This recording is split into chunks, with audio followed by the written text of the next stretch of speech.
And so I just want to make sure I understand you correctly. So you said you're alleging that you heard or that you witnessed ballots being put in the machine, run through, counted, and then put through it again? That poll book is off by over 100,000.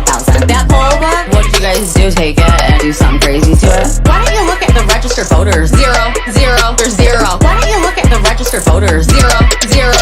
They were just rescanning, counting votes 9 to 10 times. They were running these ballots through countless times.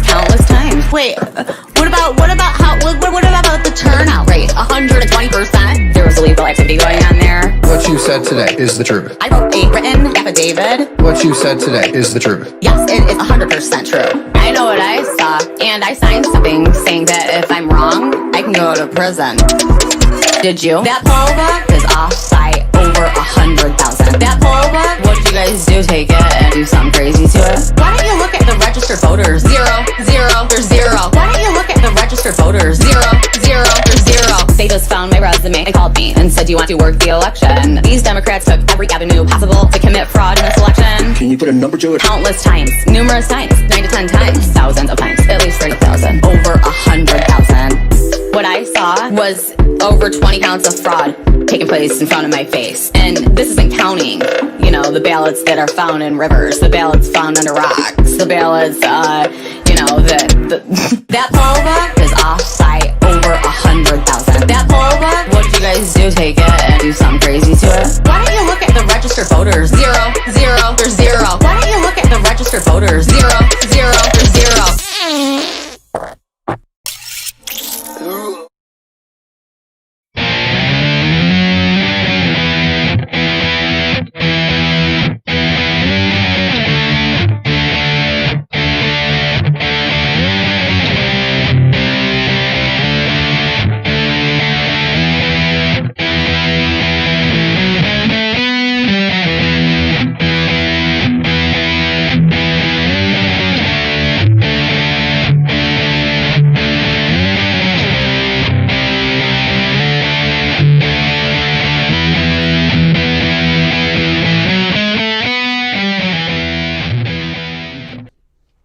Good morning, good afternoon, or good evening, and welcome to the Vanguard.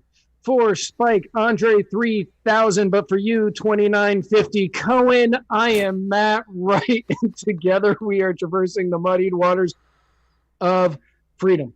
It's a good thing that we're almost done with the year because you are running out of. That was a tough one, man. That 23,000, but for you, 2950. Hey, folks, thanks so much for tuning in to another episode of the Muddy Waters of Freedom with me and Matt Wright. Be sure to share this right now. Share it everywhere. Share this video everywhere and show big tech that you're not going to let them tell you what you can share. You're going to let us tell you. Be sure to like and subscribe and follow and press things and do everything to show that you support what we're doing. Share it press everywhere. everything that you can that's positive in relation to Muddy Waters Media. However you are consuming this particular episode, be sure to follow me and Matt on it. And if you're doing it on YouTube, don't just press subscribe, hit the bell because we want your phone to blow up every time with notifications. Every time we go live or post anything, the last thing I want is for you to be asleep and miss out on something where you could have been awake and be instead watching what we're doing. Give the gift of Muddy Waters today. Kids love it. Kids love it. First and foremost, allow me to thank siestacava.com or siestabotanicals.com, same thing, for the kava that I am drinking on today's episode. And allow me to thank Le Bleu. Delicious, ultra pure water. Kosher, made in America, just like me. Full of Vanaka. Full of Vanaka. It's kosher AF. Kosher AF. It's as kosher as the food that Chrissy Wickers is going to deliver to my father. Folks, this episode is brought to you, of course, by the, where is it? Libertarian Party Waffle House Caucus, the fastest growing waffle-related caucus in this or any other party in this godforsaken planet that we live on. This episode, of course, is brought to you by Black Coffee.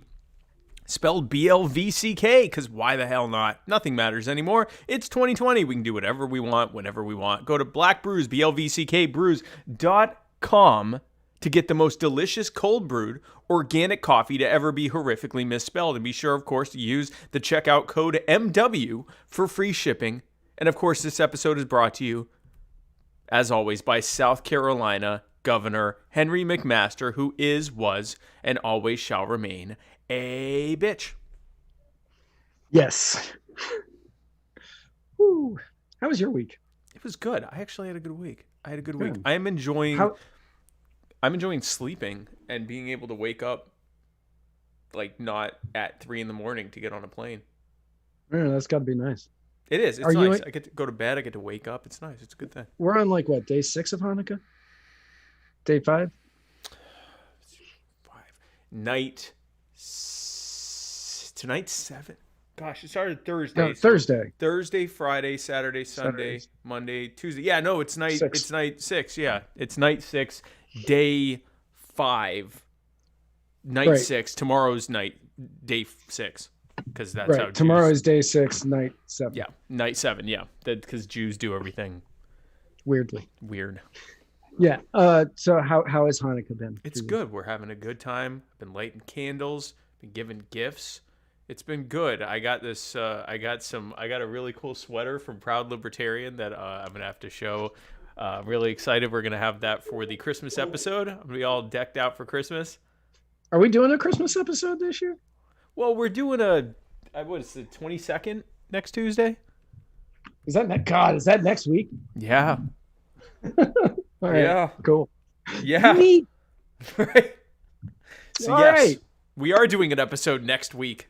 Yes, we are. That is definitely happening. Cool. So yeah, I'm totally ready for Christmas. I can tell since you don't know when it is. I have no idea.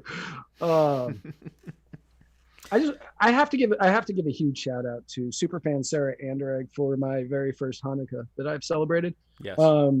And she made so much great, she made so much great food. Yeah. Like the challah or the challah in your Challah! language Yes. is fantastic. The kugel was great as always. kugel. The babka, the chocolate babka was amazing. The sufganiyot. Sufganiyot. You did it. Hey, you did it. I did. Looked it Good up. job. Looked it up. Watched a video on how to say that just so I could do it. And she made a brisket. Oh, She no. made a brisket that was so tender and so juicy. It was by far my second favorite thing that I put in my mouth. Oh, so this. Okay, we get it. You've been enjoying lots of nice Jewish delectables, Yeah, delicacies, delicacies. which are also delectable. They're delectable Delectable delicacies. Right, delicacies. Is that what deli comes from? probably. No, Delicate- delicatessen. Yeah, Delicatessen. So, folks, But I mean, speaking of- it's probably all the same root.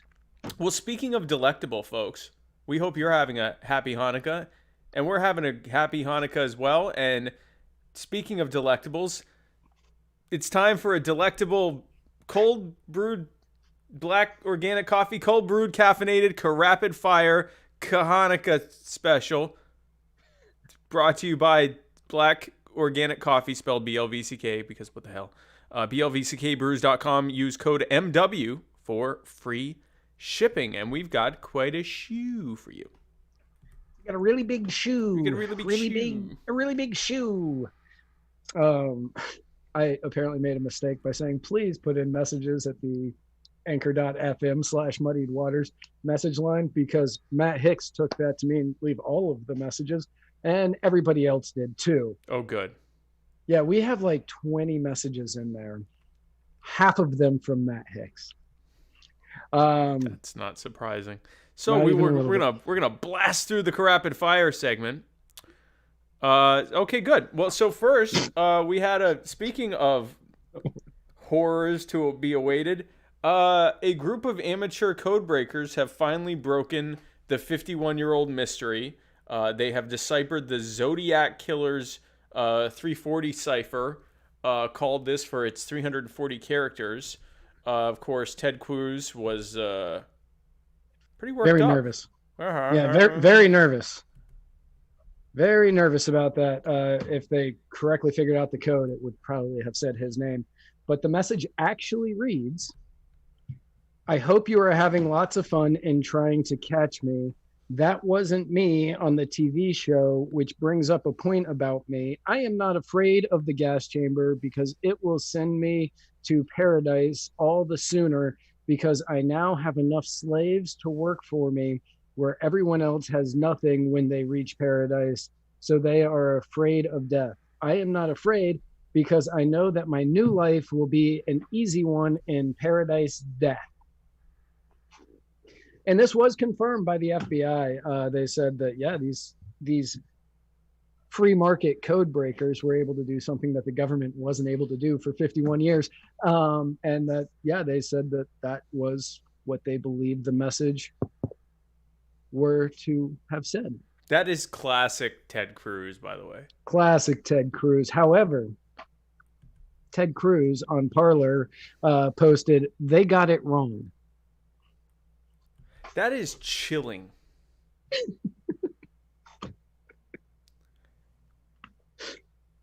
Like, because I think he's right. I don't think it says that. I think that he is maniacal enough that he made it where it would seem like it said that after many years of trying, and they go, oh, finally, we figured it out.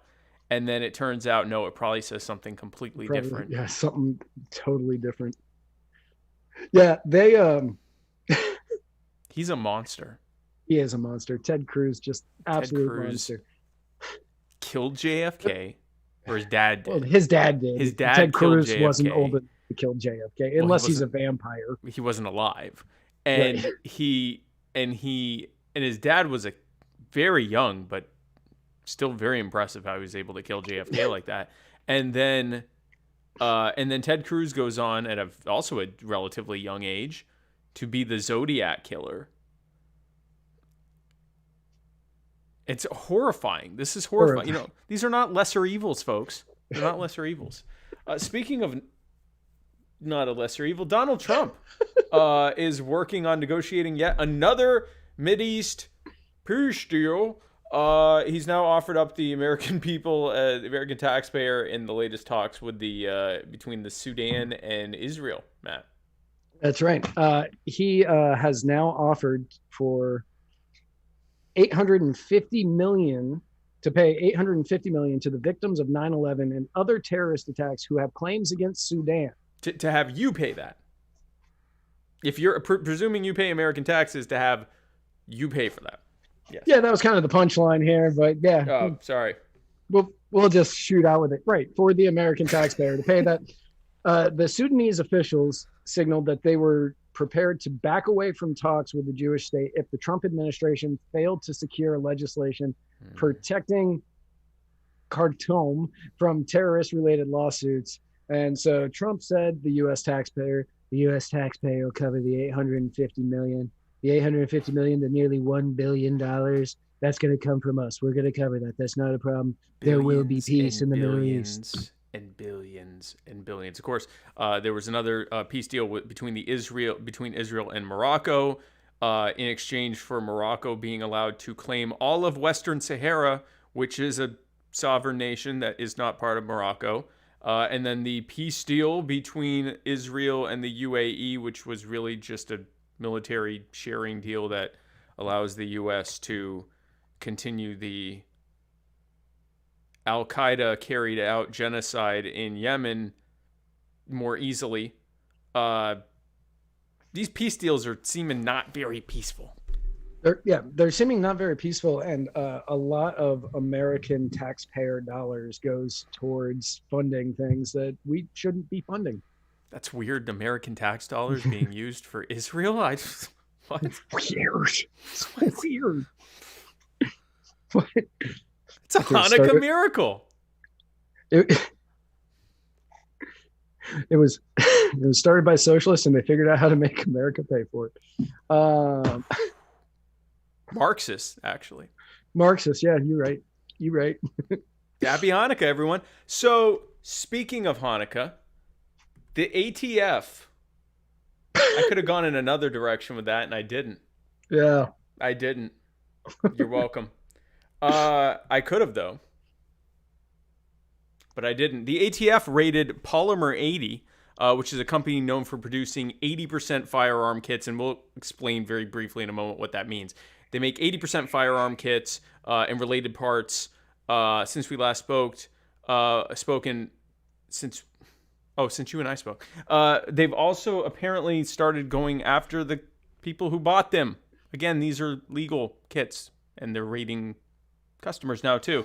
One person who is a fan of the firearms blog wrote an email to them saying that they are also going after customers. Had the ATF at my house approximately 1 p.m. yesterday telling me I need to surrender my P80 or he would return to raid my house with a warrant.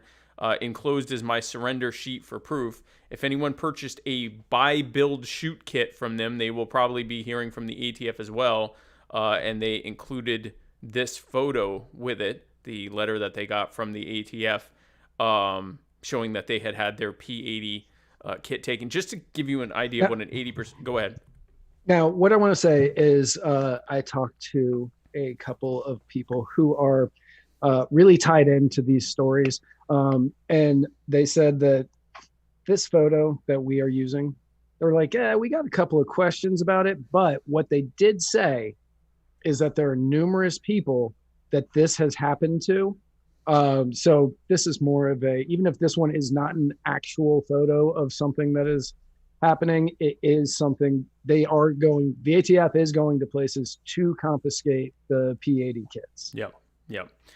So here's basically what happened. In order to get around, so there's a rule that says that in order to sell a firearm, you have to have it registered. You have to go through a background check. You have to do all this stuff. If you give someone the parts to make 80% of a firearm, and then they go and get the other 20%, what they call the lower, which is the receiver and the trigger and the main parts of the firearm, and you buy or produce the other 20% elsewhere, that's perfectly legal. For the same reason that if I sell you all the parts to make a car, I didn't sell you a car, I just sold you pieces of metal and silicone and plastic and so forth, and you went and, IKEA style, put it together and then bought the other 20% of the parts or whatever, made them yourself, and now you got yourself a car. But it shouldn't have to have a VIN number because you didn't buy it from a manufacturer. I just gave you the parts. This is perfectly legal. But what ended up happening was there were a couple incidents of these weapons being used in crimes. And so now they're going after this company for making something that's perfectly legal. And if it sounds weird to you that someone's making kits where you can make it yourself, yeah, that's why these regulations are stupid and absurd, but they're the regulations they put in place and they were following them. So now this is happening, and it also doesn't portend well. It does show that, the Trump administration was no better on firearms, actually was worse on firearms than the Obama administration. It's a foreshadowing of what things are going to look like under the Biden administration. Biden has been very, very clear that he is not going to be a friend of firearms. I think he's going to be at least as bad as Trump was. Hopefully Republicans and the NRA will actually fight back against him. But on this kind of stuff, the NRA won't because the NRA doesn't like this kind of stuff because they don't care about your gun rights. They care about the interests of the gun manufacturers who pay for their lobbying efforts. And gun manufacturers don't like this kind of stuff because it means you can't buy their overpriced weapons. That's accurate. And the NRA, they're not going to step up and try to stop anything that Joe Biden's going to do. If you, what's that? They're going to signal. They're going to go, we need to, Joe Biden wants to stop our Colt firearms. We're against that. But like 3D printed guns or this kind of stuff, they're going to pretend it doesn't exist. They're going to be busy talking about how, the radical left is attacking our brave law enforcement. They're not going to touch this with a 10-foot pole because it actually helps their main sponsors who are gun manufacturers. who like this stuff going away because they want you to only buy their firearms that have gone through the cost of compliance with various regulations and therefore are much more expensive. It's the reason like major companies, major corporations will work for $15 an hour wages or for higher regulation because they know they can meet that demand, but smaller companies cannot. Exactly. So when the NRA is essentially doing just that for these major corporations. Mm-hmm. Now they'll push for major gun manufacturers. They'll push for things like legislation to protect firearms manufacturers against lawsuits. They'll push for, it'll always be in the interest of firearms manufacturers and to a lesser extent firearms dealers and of course the Republican Party because that's who gives them money. But actual, like your gun rights, your right to produce your own weapon, your right to build your own weapon, your right to print your own weapon and not have it be any of the government's business, they don't give a crap about that. Actually, they do give a crap about it. They want it to go away. They want you to not be able to do it so that you have to buy your guns from the people who are charging top dollar for it. That's right. And do you know who won't be attempting to convict you during this time period, should you have a 3D printed gun or a polymer 80 kit? I have a strong feeling I know. Yeah, William Barr. William Barr won't be attorneying the general anymore. Generaling the attorney. General attorneying. General attorneying. He has stepped down, and many sources believe that this is probably due to the fact that he said publicly that he did not see any evidence of widespread voter fraud. This last few weeks has been a little entertaining from the Trump administration. This stuff has been very In all interesting. fairness, the last 4 years have been entertaining from the Trump administration. That's fair. So what we have in the past, we've seen someone who both Trump and his main supporters, his cult of personality, were convinced he couldn't lose.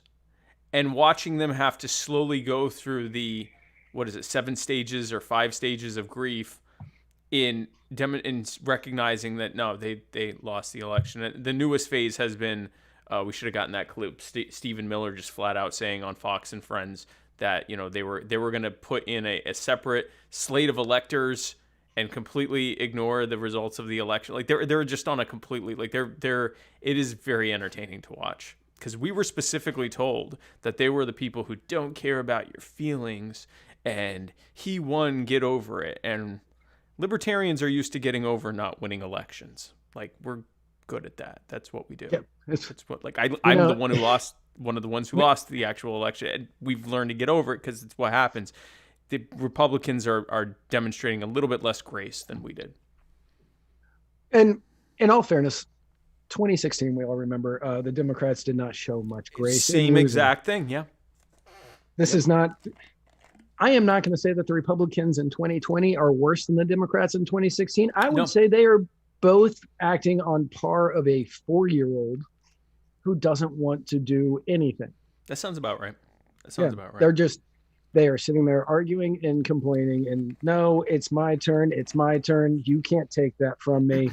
And neither one is acting worse than the other. Like the Republicans are not acting worse than the Democrats in 16. And they are both equal. The very interesting thing about all this is that the Republicans, other than Trump losing, actually did fairly well. They lost fewer Senate seats than they were projected to lose because they were defending the 2014 gains from the red wave of 2014. They were not expected to do well defending that. They actually gained seats in the House of Representatives, and they at the state level they gained a bunch of seats in gubernatorial races and state legislature races. They had a pretty good showing, all things considered. A large majority of voters, a large majority of voters said, I'm sick of Trump. And to see Republicans, they're like, I can't believe that many people voted for Biden. They didn't vote for Biden. They hated Biden. They voted against Trump. They voted to get rid of Trump. So we're seeing that happen. So speaking of which, after a Texas lawsuit got defeated by the Supreme Court, actually got refused to be seen by the Supreme Court, with 3 Trump appointees being relatively silent about the suit after the decision came out, the Electoral College has officially yesterday given Joe Biden the actually 306, but given him the 270 Electoral College votes necessary to win the election. Yesterday when I wrote it was right when he got to 270. Oh, okay. Okay. And yeah, so I just wrote it. He got to 270 because that's all that matters. Yeah, he won. And it's interestingly enough, he got exactly 306 electoral points, which is what Trump got in 2016. In 2016. So, very interesting. And now, the election is supposed to, this is going to go into the House, and the House is expected to confirm the results on January 6th.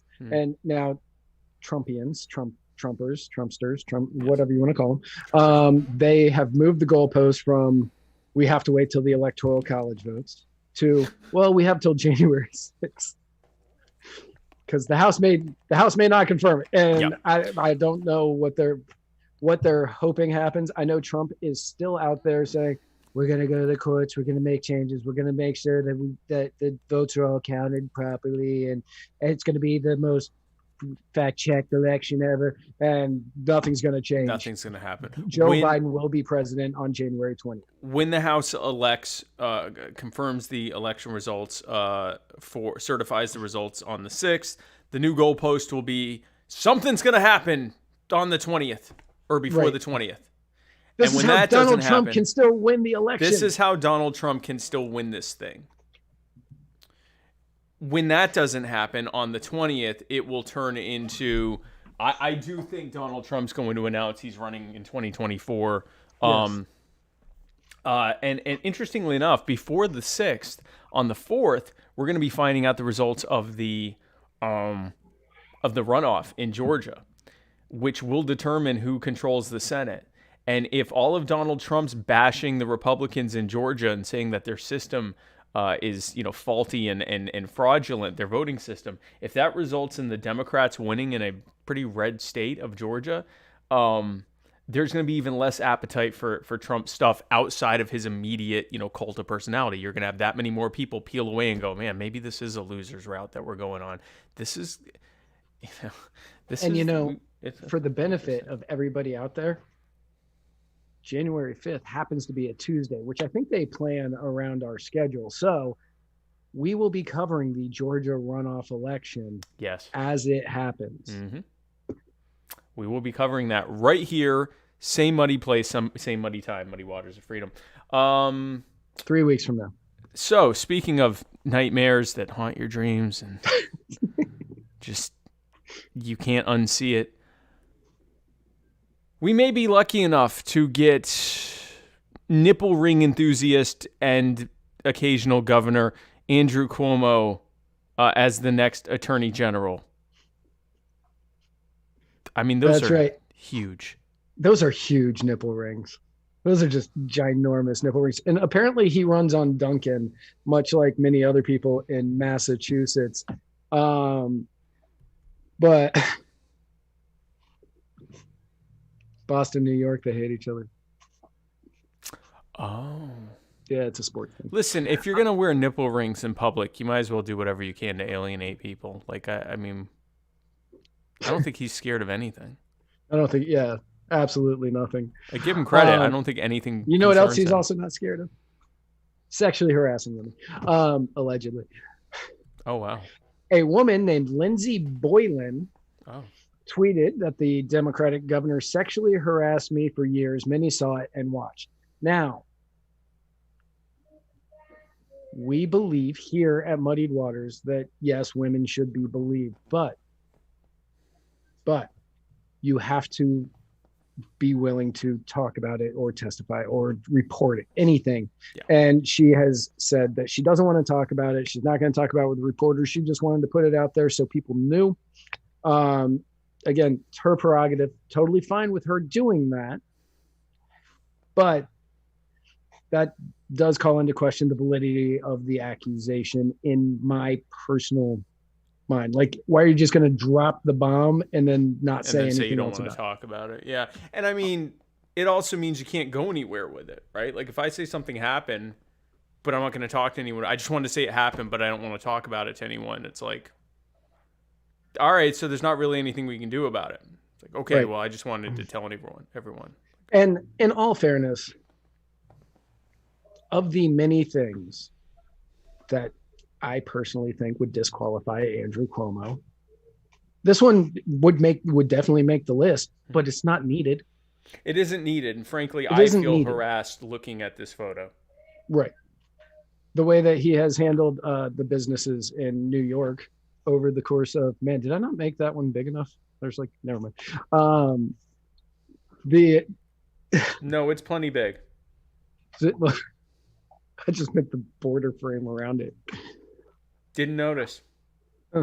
But the way he's handled the businesses during the pandemic up in New York, the way that he was violating rights on people coming into the state, people wanting to leave the state, things like that, I think would disqualify him from being attorney general, along with potentially sexually harassing somebody. Someone. I mean, he's taken the people of New York and he has clamped down on them and ran through them in the middle, if you will, leaving them hanging. So Joe Biden is in the notes as well. He is. He and prosecutor Kamala Harris got together with a group of civil rights activists across the country to discuss issues going on with criminal justice last week. He could be heard telling the civil rights leaders that pushing too aggressively to reform policing could harm the Democratic Party's chances in next month's Georgia Senate runoffs, already dialing down expectations that a damn thing's going to happen while he's president. Now, it's just amazing. At the beginning of the conversation, NAACP Derek Johnson brought up that he doesn't like the nomination of Tom Vilsack to the U.S. Department of Agriculture. He said, I'm not a fan of Tom Vilsack being the head of Department of Ag. Last time he was there, he fired somebody in our state that's very important to us because some clipped up audio of her leaked. Oh, yeah. Right. And he said, hey, please don't put this guy back in. And to which Joe Biden said it's not the time to make a big issue of the nomination of Vilsack. And then he kind of went on to say, I also don't think we should get too far ahead of ourselves on dealing with police reform, in that because they've already labeled us as being defund the police, anything we put forward in terms of the organizational structure to change policing, which I promise you will occur, that's how they beat the living hell out of us across the country, saying that we're talking about defunding the police. We're not. We're talking about holding them accountable. We're talking about giving them money to do the right things. I'm going to read that one again. We're talking about giving them money to do the right things. Not kill people. Not kill. We're going to give you extra money if all you do is not murder people. That's what he just said. Yeah. We're talking about putting more psychologists and psychiatrists on the telephones when the 911 calls. What? When the 911, I think he meant to say goes through. Like that was a direct translation. Translation of what he said. Transcription of what he said. Psychologists on the phone when you call 911. How does this make you feel? How does this make you feel? I don't feel very happy. I'm being robbed. Yes, but let's talk. Where does this take you? I think it's more for no, nobody who's getting ready to jump is calling 911. No. At no point would there be a need to have a psychologist. There's not a need for that. This is a man who is experiencing dementia in real time. Anyway, go ahead. Yeah. We're talking about spending money to enable them to do their jobs better, not with more force, with less force and more understanding. Mm-hmm. Okay, so here's my thing. Here's my thing about things like teachers' unions. Yeah. And I get a lot of flack for this belief, but teachers' unions will often say, we need more money to teach better, and that will help us reach the scores that we're going to get. Mm. Why can't you teach better to get more money? And do you need the more money before you teach better? And why do you need to give police officers more money to ensure that they don't murder people? Yeah, exactly. This is even worse than that. It's the same line of thought, but it's even worse. Right, Well, we just need better training to not murder people. No, you don't. You don't. I didn't murder anyone today. No one had to train me or give me money for it. The reason I didn't murder anyone is because I knew that if I murdered anyone, well, first of all, I don't want to murder anyone, but even if I did, I knew I'd be held accountable. That's it. If you hold them accountable, they won't do it. This also speaks to the standard issue Republican post-election pivot that they do, right? So during the election, they're the good cop to their base and the bad cop to the other base. And the other side's paying the bad cop to them. And they go, when you get us elected, we're going to do good things for you. Oh, it's going to be so wonderful. And then when they get elected, they go, well, the other side says bad things about us. And if we do the things that we promise to do, they're going to paint it as a bad thing, you see. So we can't do it because, frankly, we can't let the other side paint us in a bad light literally every time. It doesn't matter whether Republicans get elected or Democrats get elected. Every time that it is time for them to make the massive sweeping changes that they promised every 4 years, no, sorry, can't do it. The other side would say it's bad. Well, of course they're going to say it's bad. They're the other side. That's the whole point. You do it anyway. Like, this is how it works. Now, when it comes time for them to work together, they do it every time. But when it comes time for them to do what they promised to do to the voter to get their vote, no, the other side will say we're bad. They're going to say you're bad anyway. That's what Republicans do. We can't get rid of Obamacare. They'll say that we don't care about your grandmother. They're going to say that anyway. Like, I could just see Joe Biden sitting. He's like, okay, we need to come up with a plan. Let's talk to the heads of like multiple police unions. And the police unions just went, this is our time. This is our time to shine. All we need is more money. More money. Mm-hmm. Every time. Come on, man. That's all we need. Man. We just need to get, come on, man. All we need to do is get them some more money. That's it. Will you shut up, man? Will you shut up, man? Will you shut up, man? Will you shut up? Will you shut up? I was going to say, can I finish? But that was Prospero. Yeah, somebody totally different. But can't I finish? But this is literally what happens every single time. The lobbies come in and go, well, the problem is we don't have enough money. And the politicians go, well, we got to give them money. We can't just do the stuff we said we do because the other political party that says that we're bad no matter what we do will say that we're bad.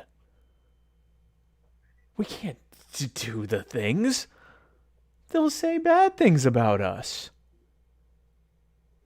This is the rope-a-dope. This is why it's worthless to vote for lesser evils, because it doesn't matter which side you vote for. You're going to get the same nonsense. The lobbies are going to show up, and they're going to say, give us money, and they're going to give them money, and they're going to rob you to pay for it, and they're going to run up debt in the names of you and your children and their children and their children to pay for it. And when it comes time to do the stuff they told you they do, they'll go, it's not a good time politically to do that. It's not going to work right now. That's what they do, and it's never going to end. And speaking of which, real quick, thank you for the donation, superfan Sarah Anderegg over on the Tube of You. Oh wow, yeah, appreciate it. Thank you. Para character, and she has a very very important message. When you give donations on YouTube or whatever, we read your letter. She said, "Pear character with lovey-dovey eyes, blowing red hearts in the air." And I'm not sure if that's for the show or what I did yesterday. But I hope yesterday was worth more than $2.99. Apparently not.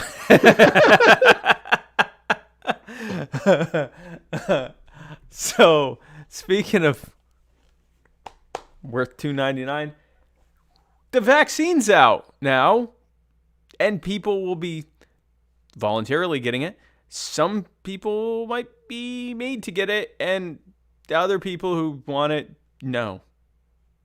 You can't have it. Yeah, you're not going to be getting it.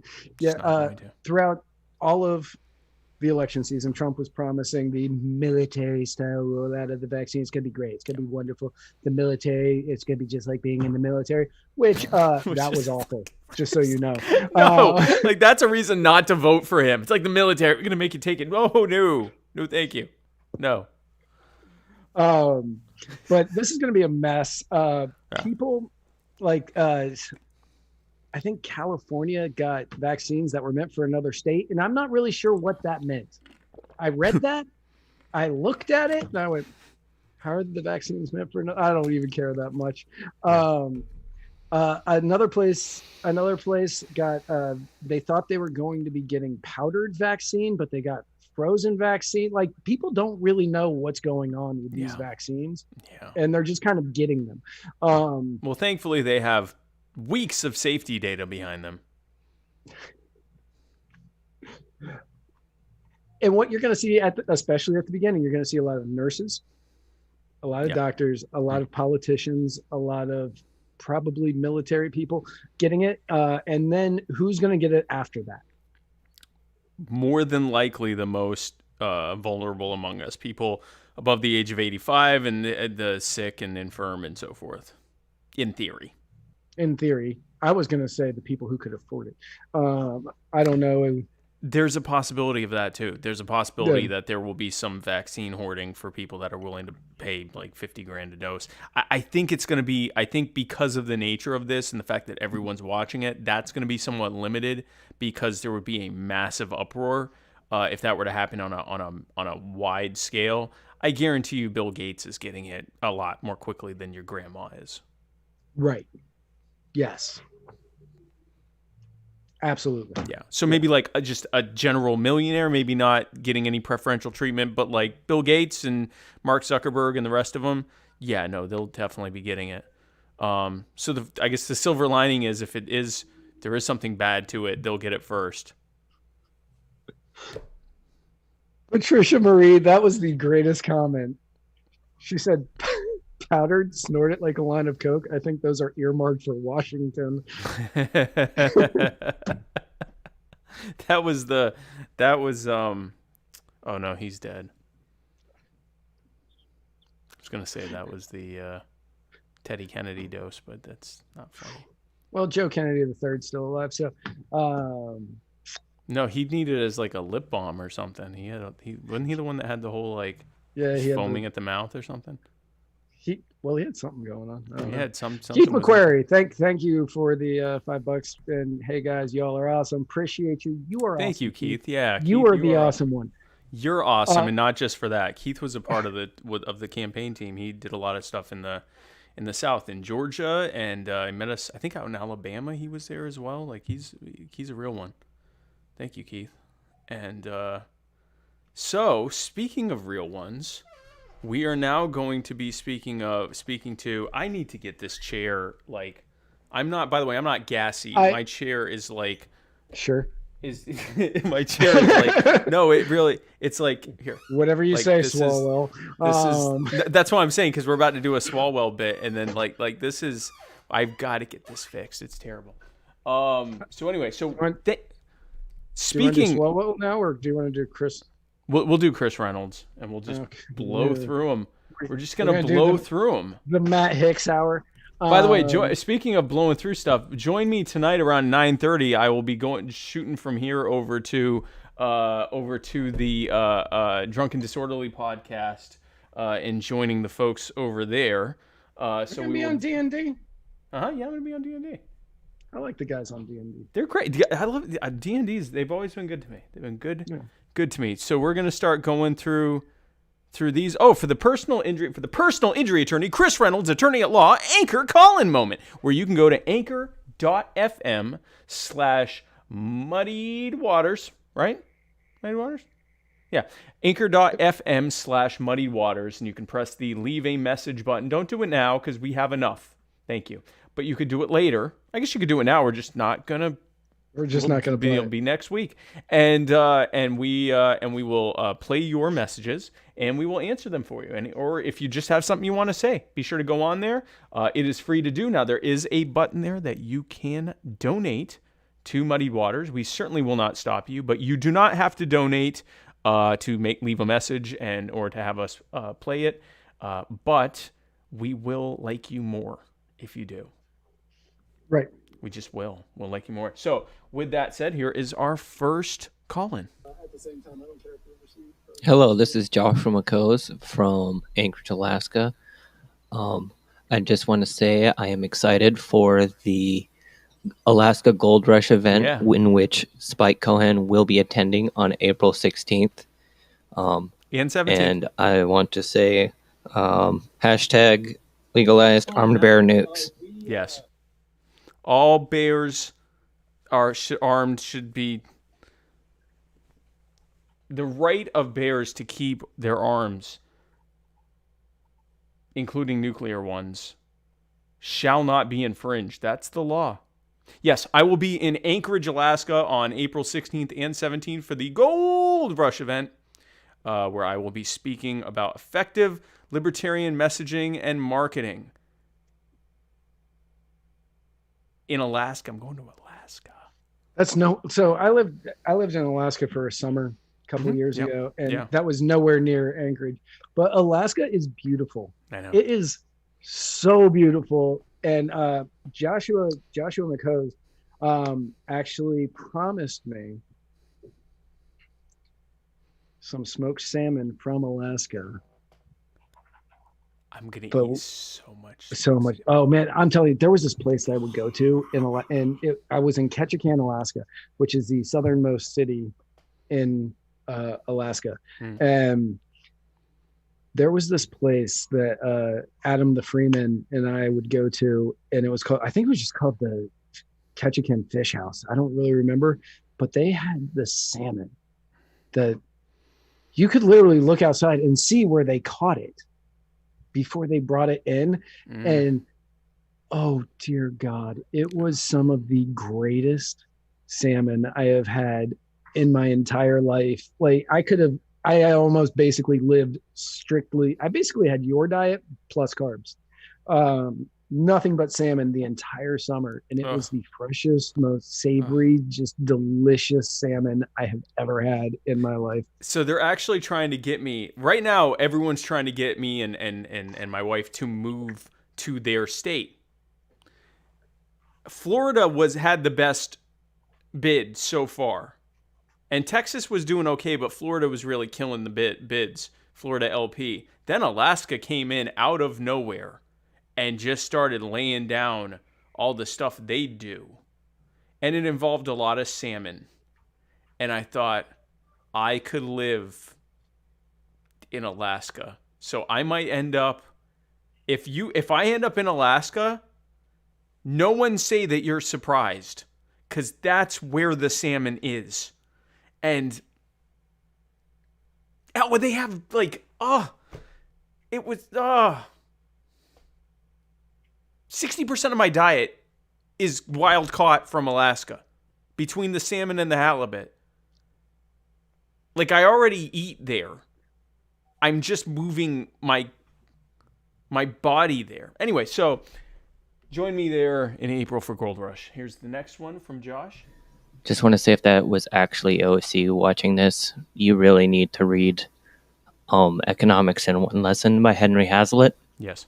Because you are completely economically illiterate. It seems like the only book you've ever read is The Communist Manifesto by Karl Marx. Who was that? That was directed to AOC. AOC, yeah. For anybody who doesn't know, last week on our show, we talked about AOC's store. Oh, with the sweater and all that stuff. Right, and then AOC called in to shame us. Yeah. AOC called in. Right, AOC called in to shame us about shame us. Well, I mean, listen, at this point, shaming her store for the prices on her store. Listen, at this point, I would be happy for her to watch the iPencil YouTube video, like anything. Goodness, I mean, like something. just read iPencil. Read. You know what? Something. You could read "Nobody Knows How a Pizza Is Made" by Julie Borowski, and I would consider it. That would be fine. Any of the Tuttle like that. Twins books, That's a step in the right direction. Any of the Tuttle Twins books. Half of a Thomas Sowell meme, like something. All right, here's the next one from Robbie Rad.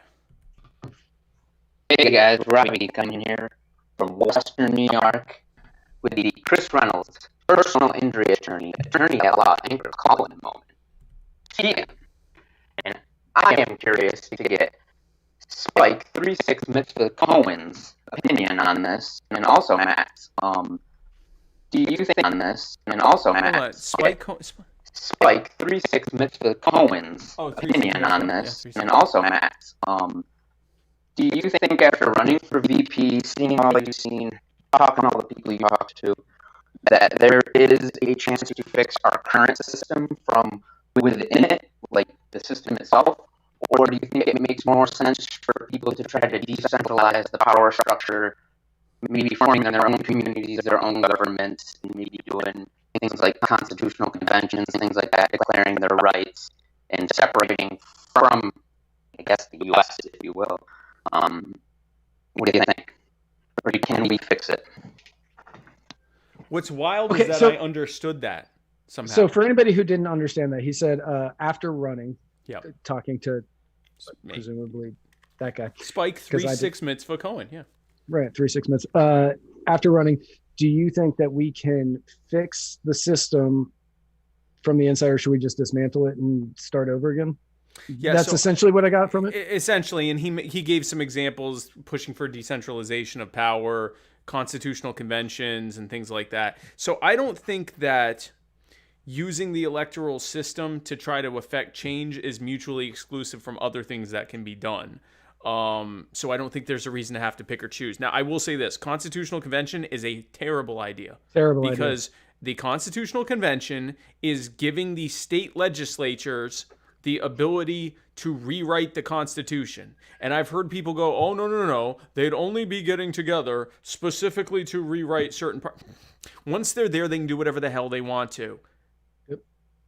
The Articles of Confederation were the original documents that the U.S. had, and they got together for a constitutional convention, and that was how we ended up with the Constitution. The Constitution gave much broader powers to the federal government than the Articles of Confederation. And it was because they were like, oh, we need to change some things, so let's do a constitutional convention.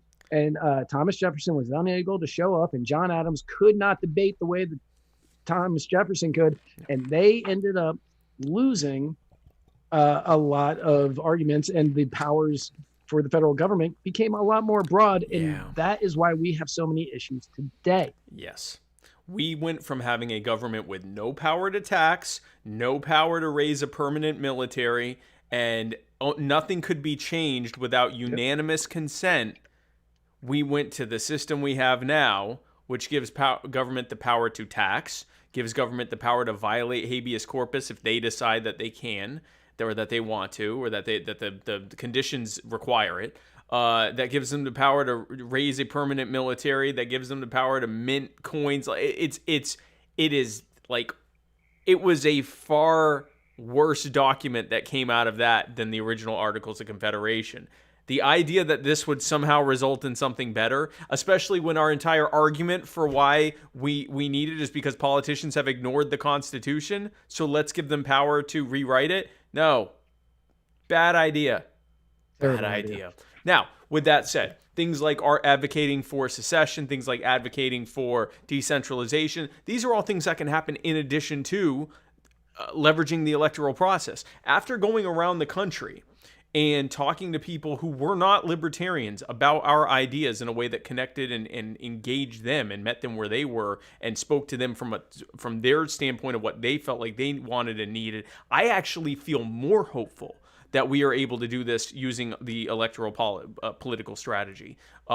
We just have to message it well. We have to stop talking about it as a philosophy. Stop talking about things in the idea of, the power that the founders intended for government to have. No one cares about that. They care about the cost of healthcare. They care about the cost of higher education. They care about whether their kids can get into good schools. They care about everyday kitchen cabinet stuff, kitchen table stuff that people talk about that they're concerned about. And our ideas are better for all those things. So we just meet them where they are, where their material concerns are, and show how it works. And I actually feel, yes, I think that we can fix it. I think that we just have to do the hard work of messaging to the people in a way that actually speaks to what their concerns are, which they're not concerned about a big government. They're not really concerned about taxes. We have to show them how bad government policy led to the problems that we're facing and how common sense libertarian solutions will fix it. So here's a question from, Matt Hicks got his, from Eli Stewart. Here we go. I know what this one is. Y'all to name my accidental child. Thanks. Bye. Is that all the information we have? Well, my understanding is that she is dealing with an unexpected pregnancy. And I understood that part. I caught that from that message. You could name. Now, look, Well, is it a boy or a girl? That's the question that I have. Or are we not? So here's the thing. So we here at Muddied Waters have been working tirelessly for 4 years to get anybody, to name their child after the show. Oh, yeah. So if it's a girl, Mudwina Watera. If it's a boy, just straight up Muddied Waters. Yeah. Just Muddied. Or just Mud. Yeah. His name would be Mud, but just Mud. Muddy. M-U-D-D. Mud Yeah. W. Stewart. Mud W. Stewart. Mud W. Stewart. We would truly appreciate it if somebody would name their child after this show. That's a twofer. Or you get your kid named, and we finally get someone named after our show. Spike Matthew. Or Matthew Spike. If it's a boy, Matthew. And if it's a girl, Spikeisha Matea. So if it's a girl, like, instead of Matea, you could go like just Maddie. Spikeisha Maddie Spikeisha Maddie Stewart Cohen. Stewart. Or if it's a boy, Matthew Spike Stewart. Spike Matthew Muddied Water Stewart. Yes, that perfect. Yes. Yes. All right, so here we go. Here's the first one from Matt. I knew this was coming. Here we go. Hey guys, Matt Hicks calling on the Chris Reynolds personal injury attorney at law anchor call-in moment. TM. I'm calling in because I feel like you deserve some of the backstory before you can help name Eli's baby. So She was pregnant and got COVID. So she's cooking off a COVID baby right now. The upside is that her baby is probably going to be the savior of mankind because it'll be the first human being born with a natural immunity. And I'm thinking you should give her something like a John Connor or something like that for a name. I'm just spitballing here, throwing out ideas. Spike Matthew Muddied Waters Stewart. It's still the same name. Yeah, the name has not changed because of that. If anything, that cements that should be the name. Yes, because now this is like heralding the savior of mankind. Exactly. So it should be Spike Matthew Muddied Waters. This is going to help our brand so much. Only Matt Hicks would say, cooking up a COVID baby. Let's hear in the comments. Fuck you, Matt Hicks. Presumably from Eli? Yeah, it's from Eli. Okay. There. Well, we've got more for you, Eli. Here's another one from Matt Hicks. Hey guys, Matt Hicks calling in on the Chris Reynolds personal injury attorney at law anchor call-in moment. TMR. Copyright, registered trademark, all rights reserved, etc., etc. I just want to let you know that Eli, I mean, goddamn, what kind of fucking idiot needs help naming their own child, right? And Jesus Christ, you go to the internet for that? That's how you end up with a kid named Bodie McBoatface or something. You know what? Fucking Eli, you deserve it. If that happens, you deserve it. Hashtag Laser Legend. We could have gone with COVID McCovid face, but that just seems really... That's a bit on the nose. Seems really unsensitive. Here's the next one from Matt.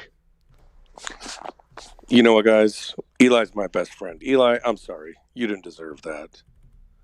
I didn't mean any of that. You're a dumb bitch, but I shouldn't have told the world like that. I love you, even though you're stupid. Hashtag Laser Legend. This feels really personal. Yeah. In the comments, she said, I hope you get knocked up, Matt. Hope he gets pregnant. That if Matt, if you get pregnant, definitely name it after Muddy Waters. Right. Cannot go wrong. Such a big boost to our brand. Okay, next one from Matt. Gentlemen, Matt Hicks here on the Chris Reynolds personal injury attorney at law anchor call-in moment. So I just wanted to give you guys an update. Due to some recent developments in her health, my wife has decided that we need to give this Mediterranean diet a thing. She was recently diagnosed with rheumatoid arthritis, and her doctor said there was some anecdotal evidence that this Mediterranean diet business was a little bit helpful with some of the side effects of the medication she's got to take. So this question is generally for Spike, I guess, since you're the only Jewish person I know very well. What is with you guys in cheese, man? Very racist.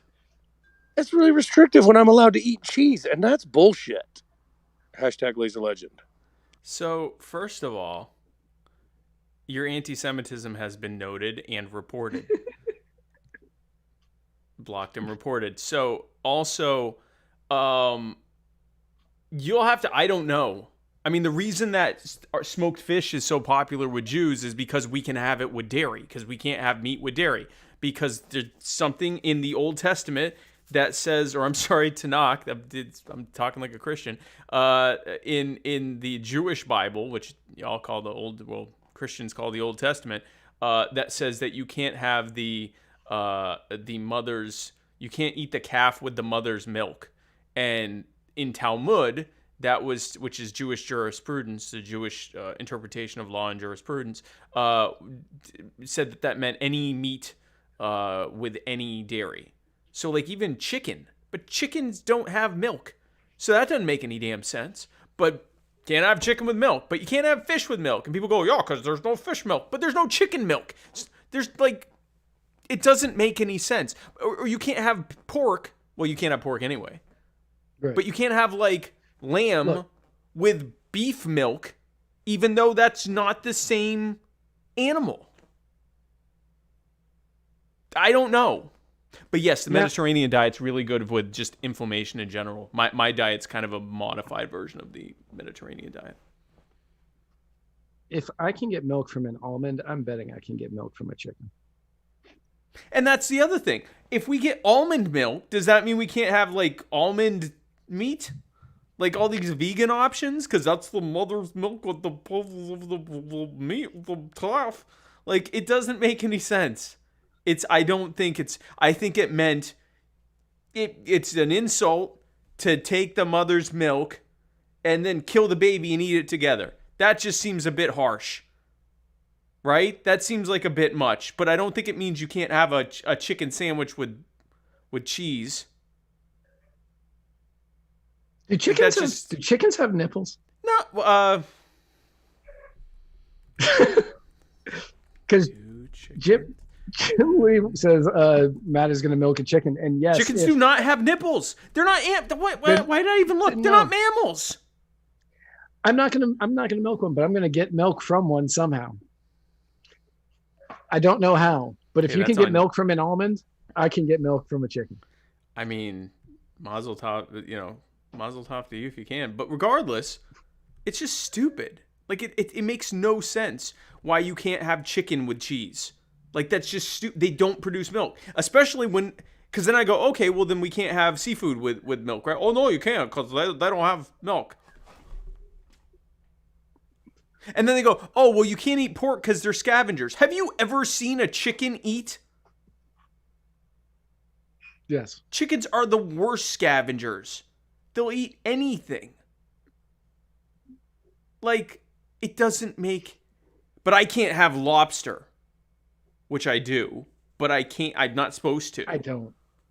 Well, you don't because it'll kill you. Right. You have lobster for me. I do. And you have everything else for me. I have everything else that you can't eat. Which is a lot more. Right. I'm definitely winning. Yeah, no, you're definitely winning. But that's why I don't feel bad about showing, like, and you'll be like, oh, that'll kill me if I, yeah, well, can't eat it then. How about that? Go enjoy your freaking kugel. Here's the next one from Matt. Guy on left and Spike. Hey, it's Matt again on the Chris Reynolds personal injury attorney at law anchor call-in moment.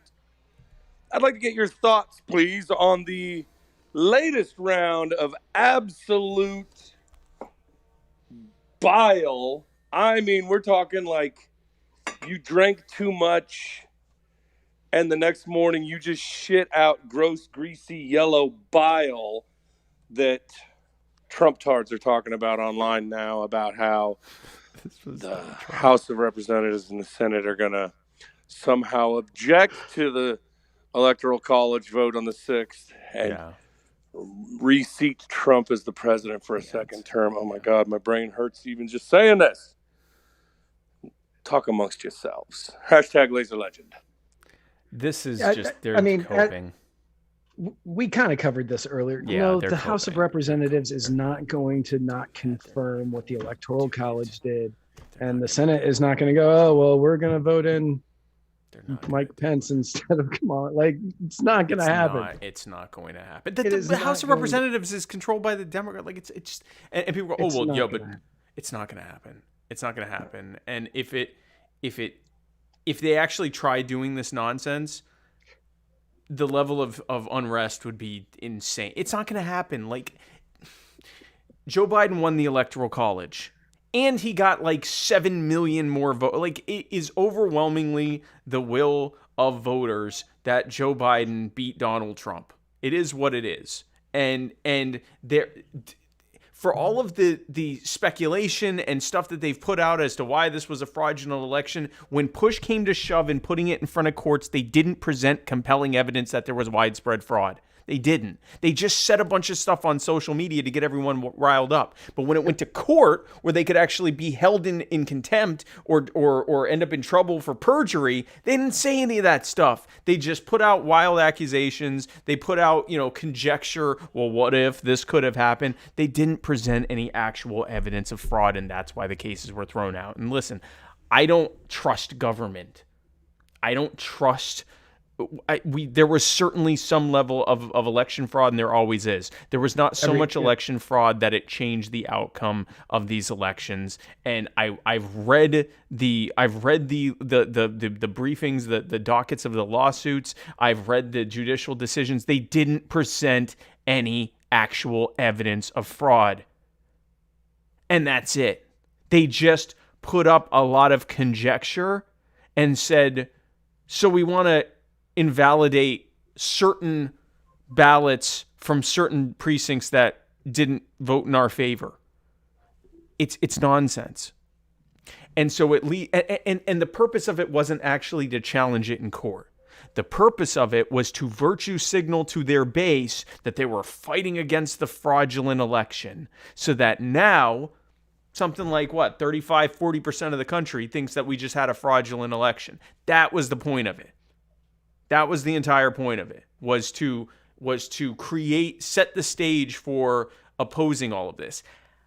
We saw this in 2016 to another extent, where the Democrats put all of their signaling out that they're going to fight the Russian collusion, of which there was no proof.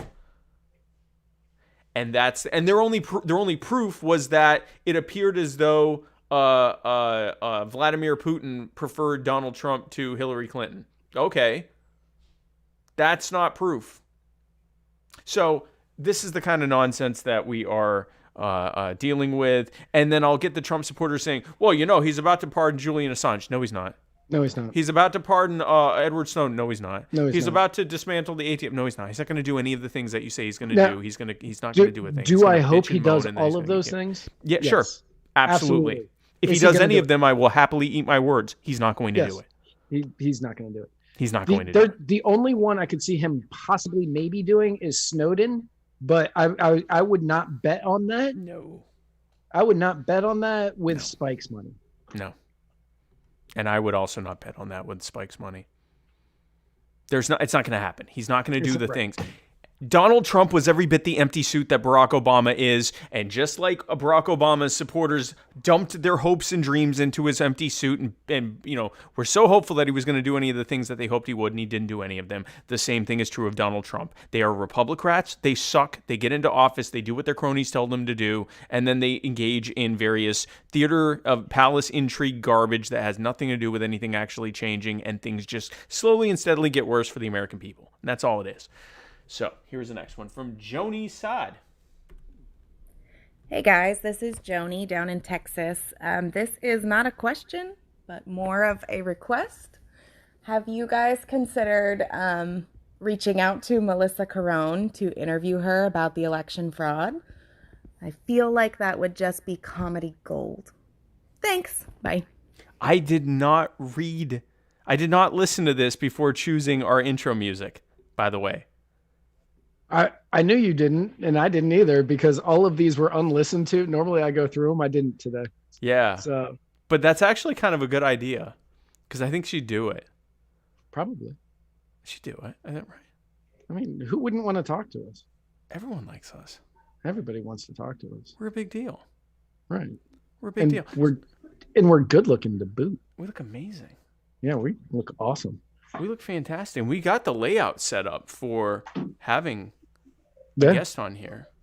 Yeah. We're going to have our intern get right on that. So here's our next one from, oh God, here's another one from Matt. Here we go. By the way, why don't we get any from Chris anymore? I don't know. I haven't talked to Chris recently. We need to get more from Chris. This is his segment. Let's get more from Chris. Hey guys, I'm outside drinking a beer and smoking a cigarette because my kitchen's smoky as hell right now. It smells like lamb, like seared lamb and eggplant and tomato, and it's delicious. Oh, he's doing Mediterranean stuff. Yeah. But it's smoky. I'm kind of drunk. I'm getting. I have to pee so bad. Down the rabbit hole we go. Keeps doing these questions. I'm just gonna go. Just go ahead, because there's a few. Yeah, there's a few. Go ahead. What I love is that Matt Hicks is coughing not because he's smoking, but because he's cooking Mediterranean food. I think that's beautiful. Here's another one. Hello, boys. Oh, wait. This is Matt Hicks calling in on the Chris Reynolds personal injury attorney at law. Anchor call-in moment. I'm going to dish some dirt on Eli. I'm going to put a shit out on Front Street right now.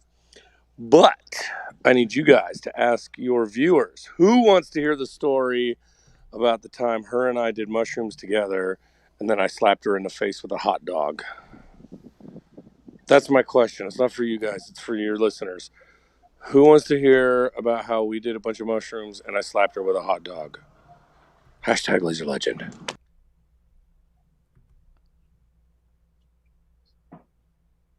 I mean, I would. There's one yes from Elizabeth Coquillard. Eli Stewart has said no in her own special way.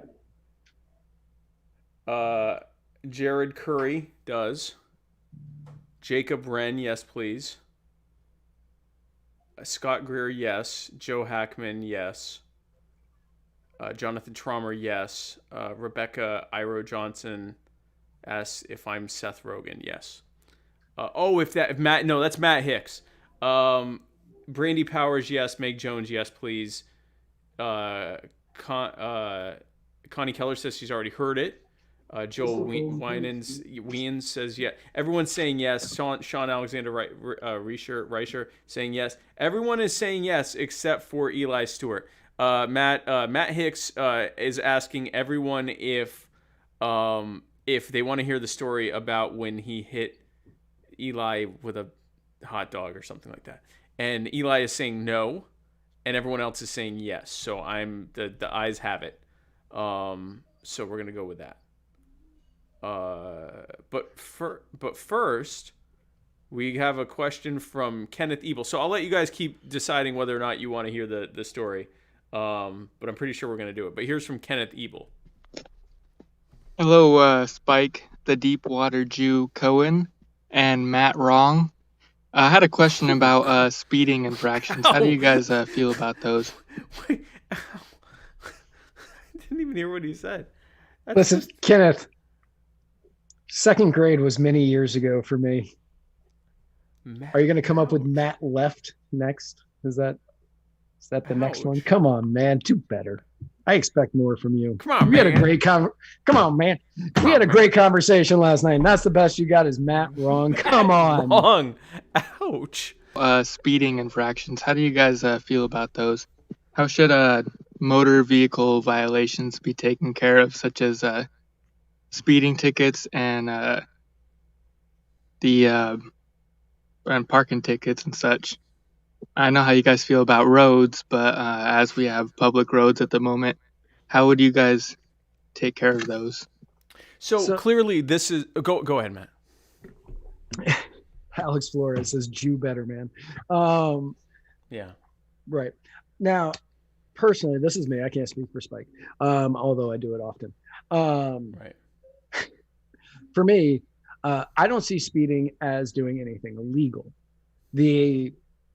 If you cause an accident whilst speeding, I think that there should be whilst speeding. I think that there should be like added punishment to it. But if you are just speeding, you should not be getting an infraction. Parking tickets, that depends on how you get the parking ticket. If you are parking in a way where you're on somebody's private property, or I will agree with the fire hydrant. If you're blocking a fire hydrant. Right. If you're like those things, sure. But you pay your taxes pay for the street. So if you are there more than 2 hours or more than 15 minutes or more than whatever, that shouldn't matter. That's your property. Right. And what happens when you are putting a fine for these things and it's a flat fine? You're basically saying if you're rich, you can do it because you'll just pay the fine. So you're actually creating a regressive tax, more so than an actual impediment to the thing happening. This is where if roads were privatized, there'd be no real interest in issuing these little absurd fines on going 5 miles and 6 miles over the speed limit. It would be focused on discouraging unsafe driving, which could lead to people getting hurt. So while the state owns them, they should do the same thing. It doesn't matter if you're going 5 or 10 miles over the speed limit. Now, if someone's going like 30 or 40 miles over the speed, like they're just going double the speed limit, or they're going 150, that's one thing. Although I do think we should switch to an autobahn style system for like the interstates. The infrastructure's there for people to go as fast as they want to. Anyway, I think there's no problem with that. But I think for regular streets, if people are going way over the speed limit, that's one thing, because that in and of itself is unsafe driving. But I think I care much more about someone who's aggressively swerving in lanes and, running through red lights and stuff like that than I do, someone going 5-6 miles over the speed limit. It's just a way to raise revenue for the state. It's really all it is. It's just revenue raising. A lot of people ask me about, because many of you know, recovering alcoholic. And I have a DUI on my record. As many people who are like me do. And people ask me what I think about DUIs a lot. And I think that I don't see anything wrong with driving drunk. I see something wrong if you cause an accident because you're driving drunk. Right. And when a couple of years ago, I don't know if this is still a thing or not, I stopped paying attention when I stopped drinking. But a couple of years ago, they were trying to lower the national blood alcohol level from 0.08 to 0.05. And which is like having a drink hours ago. Right. What I believe now is exactly what I believed then. And that isn't, that's not for the safety of people. That is literally fundraising. Yep. That is 100% fundraising. And that's how I feel about most traffic laws. The only thing that you shouldn't be doing, that should be illegal while you're in a car, is running people over, or intentionally bashing into other people's private property, or, whatever. Like that should be illegal. Anything else? Yeah, I don't really see that you need to have a law to say don't do that. Because if you shouldn't be fine. And if you're so impaired that you can't drive, that will be apparent. So this whole thing of like, 0.8 and 0.5, that's revenue raising. That is not saving anyone's life, especially not 0.8. You're definitely impaired enough you can't drive. If you're at 0.8, good or on you. 0.08. Yeah, no, 0.8, you're probably dead. You're probably dead. 0.08. If you're not dead, you're close to it. If you found your car, good on you there. Really, you actually should be allowed to drive home if you can actually physically make it to your car at 0.8. You should earn some kind of victory there. So yeah. So I'm thinking I skipped one, but hold on, let me double check. I'm gonna dish some dirt on. Okay, yeah, I already did that. So here's the next one from Matt. Bitch lasagna. Okay, here's the next one from Matt. What up? This is Matt Hicks calling in on the Chris Arnold's personal injury attorney at law, anchor call-in moment. That's all I got. I really got nothing. I like how he gets progressively drunker. Fucking both of you are pretty spectacular. That's all I got. Are we going to get the story about the hot dog? Spike. I love you, Matt. You guys keep being awesome. I think he forgot about the Hashtag Laser Legend. I mean, there's more from him. Somebody in the comments earlier said, I like it when Matt Hicks calls in because I get to watch listen to somebody go from sober to drunk in 5 messages. Yeah, to go from sober, where you just started drinking, to like apparently unintelligible. Apparently during this episode, superfan Sarah Andrew lost her Facebook. Yeah, she got zucked. Yeah, she got zucked. It says that she has her account restricted and she can't do anything for. She posts nothing. She posts like the things that she pictures posts. Of her kids and food. I know. So, and Ashley Venema, Ashley, congrats on being in recovery. If you ever need to talk, message Muddied Waters, or if you're friends with me or Spike, shoot us a message if you ever need to talk. Yeah, congratulations. We are both recovering addicts, and that's fantastic. Great job, Ashley. And here are 2 questions from Ricky Savage. Here's the first one. Hey, Matt and Spike. This is Ricky Savage from the great state of Maine. I was curious, if they were making a movie about your life, which celebrities would you have play yourselves, and what do you think the movie would be like? Hashtag not Laser Legend.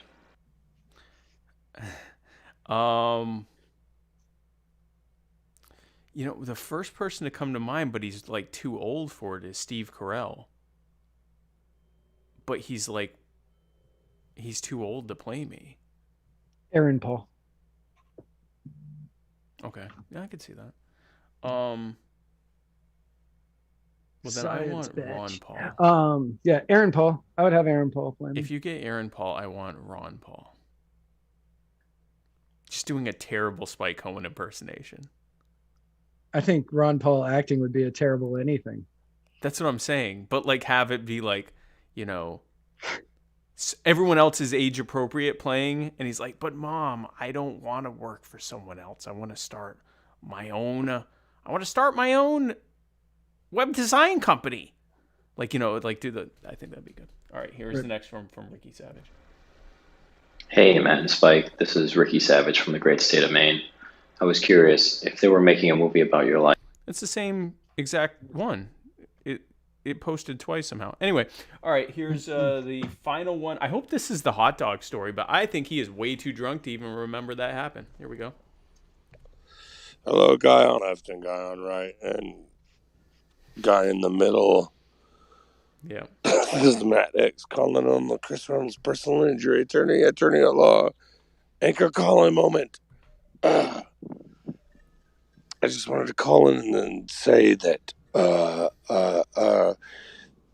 Eli, she's retarded. She's stupid.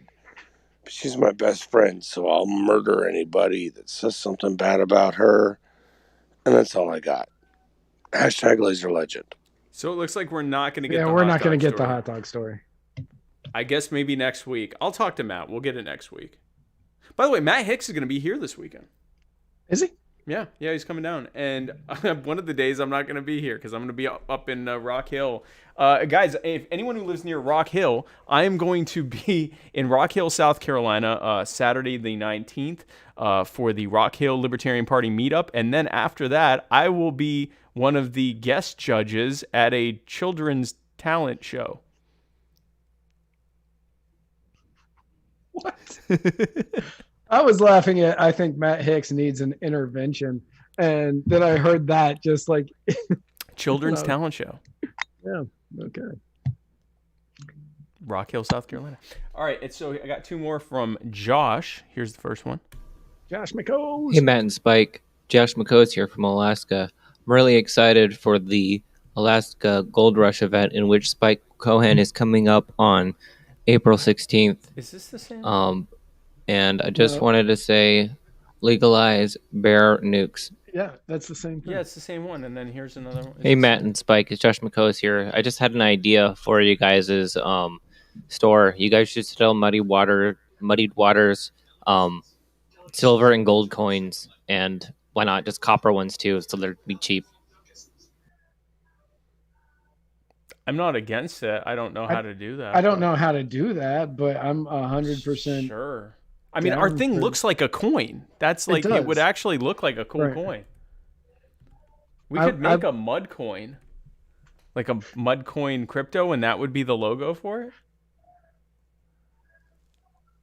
I'm down. I mean, I don't know how to do that. Somebody call Kingsley and Aaron. Yeah. Edwards and ask if they can make us a coin. Right. We need our mud own coin. Coins, and you can. And anybody watching right now will be part of the initial offering. So speaking, we got to kind of blow through this because I got to think. This is easy to blow through. It's a lot of information, but yeah, we'll just be reading it. Yeah. There's not much. So speaking of people, go ahead. So Eric Swalwell, there is no pot. No. If the last one was from Matt Hicks, I've got a couple of good segues, but it's from Josh McCoes, and I'm not doing that to him. Eric Swalwell, who perhaps is most famous for this, saying he wanted to nuke people who owned weapons, which, by the way, people, when I found this tweet again, because it's been 2 years since he made it, the original tweet is gone because the guy who tweeted it was taken off of Twitter for making violent threats towards people when Eric Swalwell just literally said the government has nukes, too many of them, but they're legit. Like literally, someone said, if the government comes to take my weapons, it'll be a war. And his response is, it'll be a short war because we'll nuke you. Yeah. But that guy is the other guy is the one. The other guy was the one that got taken Not off. the one who threatened nuclear war domestically. And I'm not sure if he got taken off for that one, but he was taken off for violent threats. Yeah. While Swalwell's out here talking about nuking America. Right.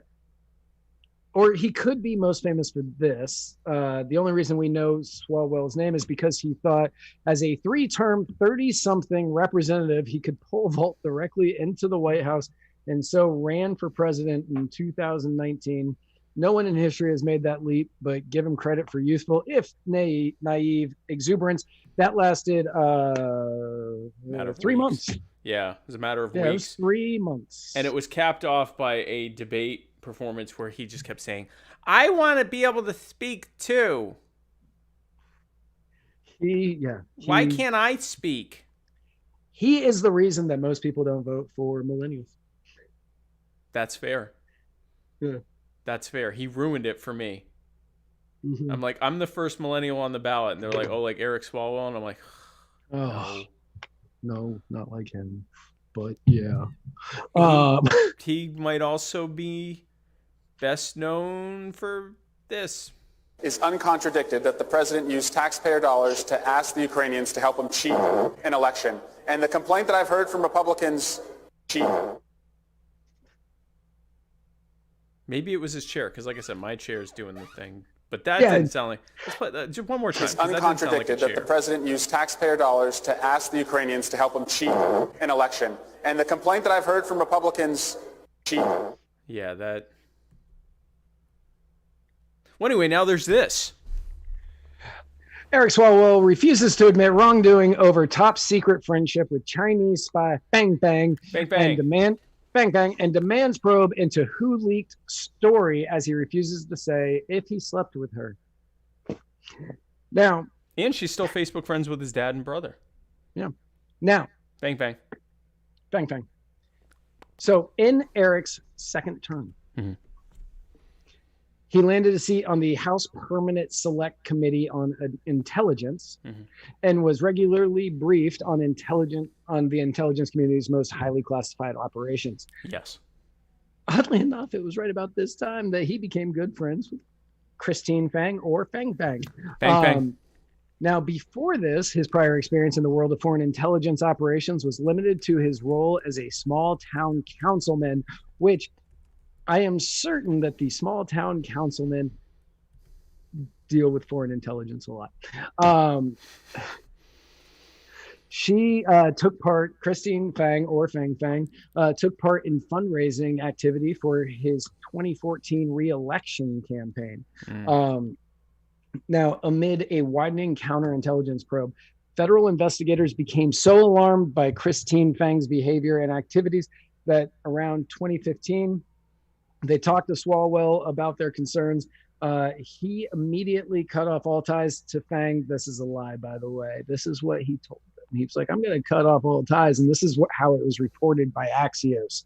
And according to current U.S. intelligence official, he has not been accused of any wrongdoing. Yes. Now, even his office released this statement to Axios as the story was coming up last week. Representative Swalwell long ago provided information about this person, 2015, whom he met more than 8 years ago and whom he hasn't seen in nearly 6 years to the FBI. To protect information that might be classified, he will not participate in your story. Now, he says that he cut off all ties to her, but on Facebook, he was liking her pictures as recently as March of 2020. And that is Christine Fang or Fang Fang. Fang Fang. Fang Fang. Right there. And he was liking her posts as of that as March of 2020. And his dad and brother were friends with her up until that Daily Mail article came out last week. Now, Swalwell, Fang had helped other Democratic politicians in California get elected and had slept with a few Midwest mayors before she left the country in the middle of 2015 at the height of the investigation into her. Swalwell, completely unapologetic for potentially leaking highly classified information to this woman, wanted to know who leaked the information regarding his relationship with her. Yeah, that's because classic. That's what matters. Swalwell. Yeah. He called it suspicious because the story started leaking while he was working on the impeachment of President Trump for having an inappropriate conversation with someone from a foreign government. Yeah, that's apropos to that conversation. Right. His seat is safe. His seat's safe, even after all of this. His hypocrisy will not be punished because, he tried to he got somebody impeached, technically, kind of, for having a conversation with somebody an inappropriate conversation with somebody from a foreign government. So the hypocrisy knows absolutely no bounds, like it does with all of our leaders. But because he won with 70% of the vote in this last election, and the next one is 2 years away, no one's going to remember why they know his name by then. They will just remember that they know the name. Yeah, he's in a safe blue district. He is doing the politician thing of I don't know anything. How dare you even ask me?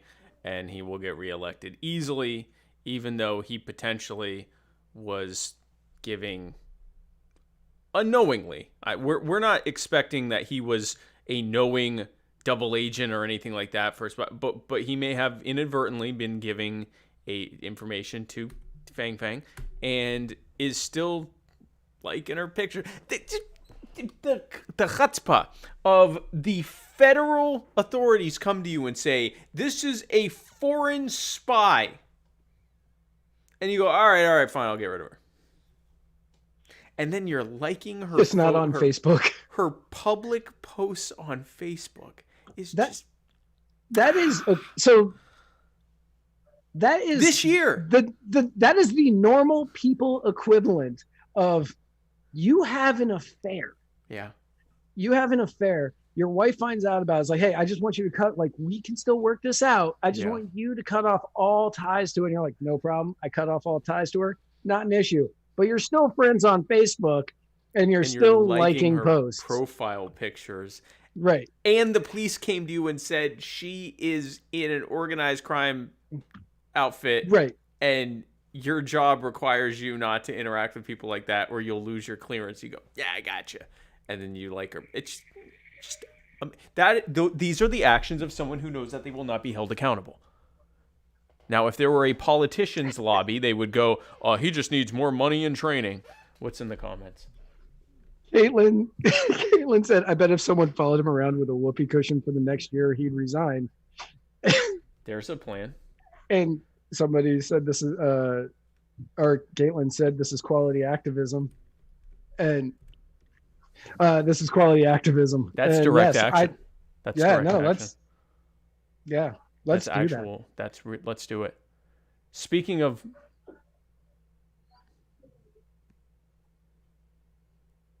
there's no good segue for this. There is zero segue for this. Speaking of bad things that originated in Asia and the U.S. So this is actually a story that comes from one of our regular listeners.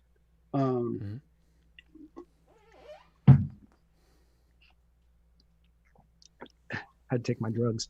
What was that? I've had a headache, and Sean Simpson from Timecode Productions got me some ibuprofen. Wow. Also, big shout out to Timecode. Yeah. Yeah. They get you ibuprofen. They give you ibuprofen. I don't get ibuprofen in my own house. Yeah, they get you ibuprofen. Also, they do really great video work if it's short films, commercials, or any kind of internet sponsorship kind of things. They are really good at making great high quality videos for you. Also, if you look behind me on this shelf, they've got awards from the last short film that they did. Right up here. They got a couple of them. They got one for best writing, which I don't understand because I didn't write it. And best visual effects and some other stuff. They do really great work. Check them out on YouTube and timecodeproduction.com. Yeah, and we'll have to get some clips that we can show, like, just like little sample. Yeah, clips I will see if we can get some of their short films and we'll play them for like an intro or something one day. Yeah, that'll be cool. We'll play one for an intro. So we have this is a story about the Burmese genocide against different non-Burmese ethnicities in Burma. For example, the Karen people. Right. And they are called the Karen people. They are called the Karen people. Like we aren't making that up. We are not making that up. Now, I've actually got quotes from some people who lived over there. So the U.S. government has given Burma $1.5 billion in taxpayer dollars to the government over there since 2012. Now, one of our listeners, Ken,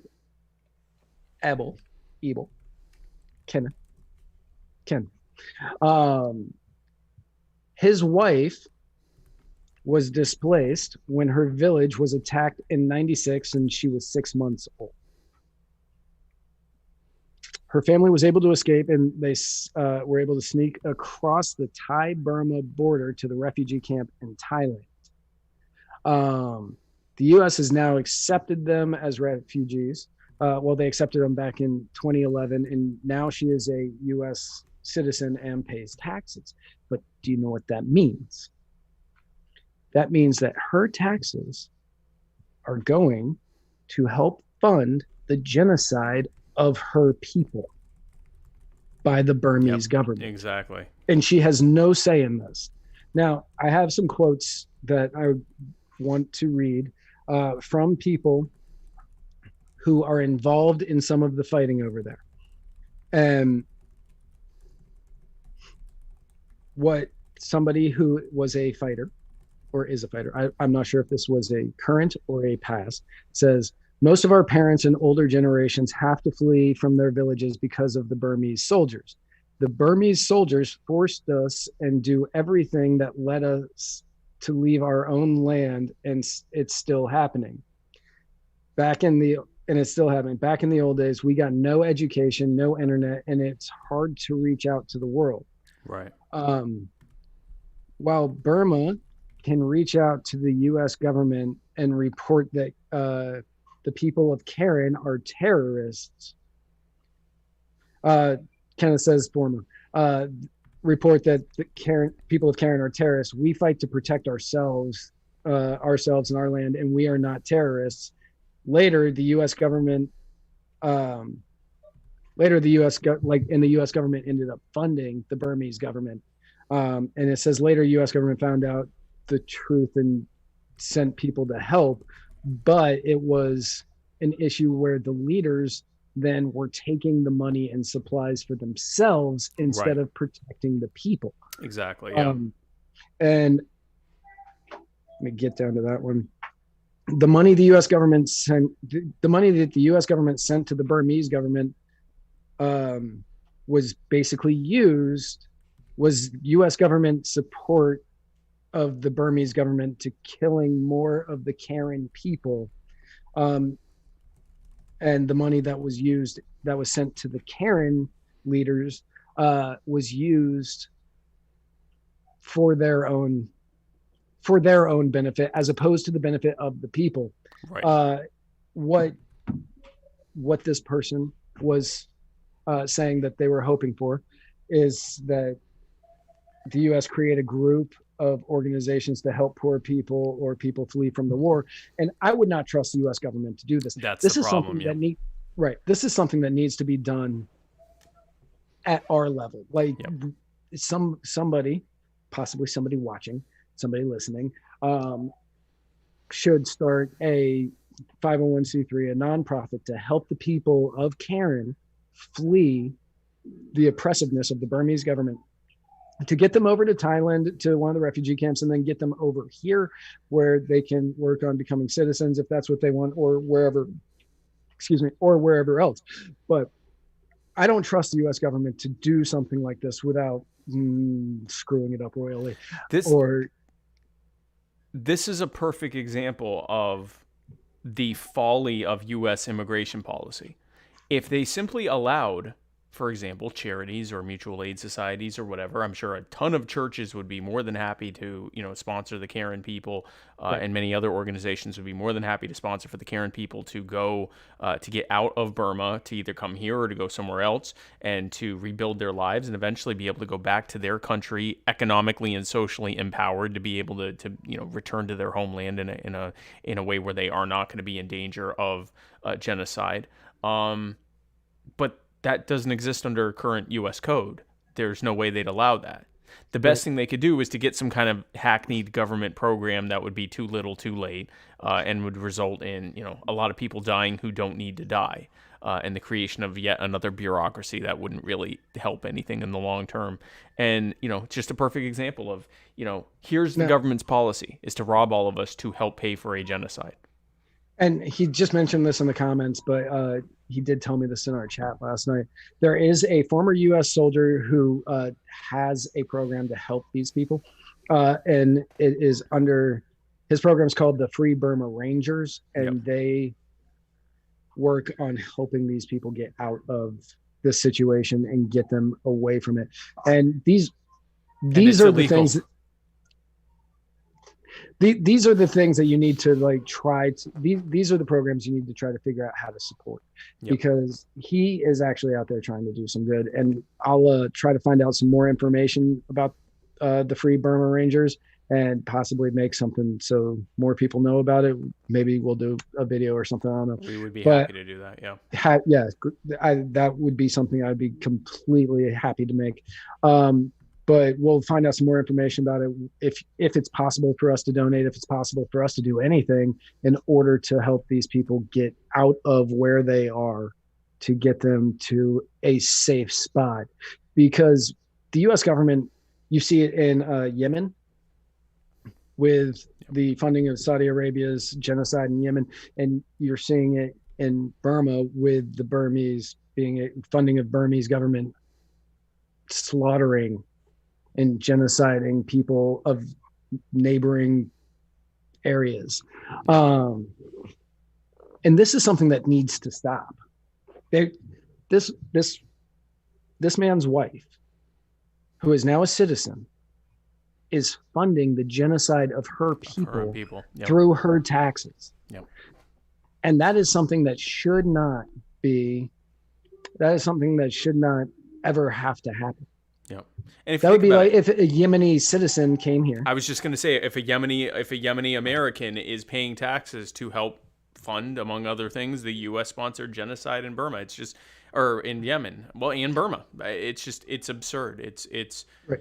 It's ridiculous. And if you were on Facebook, some people posted some links to freeburmarangers.org. .org and freeburmarangers.org/donations. So if you are so inclined, if you have the means, these are organizations that we support.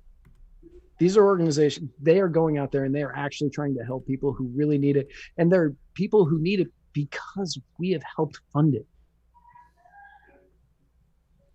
Not us. Yeah, no, the government. Well, we have, because we were robbed to pay for it. Yeah, we didn't want to, but yeah, no, this is what happens. This is what you get. These are the solutions that you get from government, and they're terrible. And the solutions that you get from free people is to try to make things better, and sometimes it's illegal for them to do the right thing and to try to solve this. But the good news is we are working on getting rid of these people and replacing them with people who recognize that the best way for us to move forward is to be more free.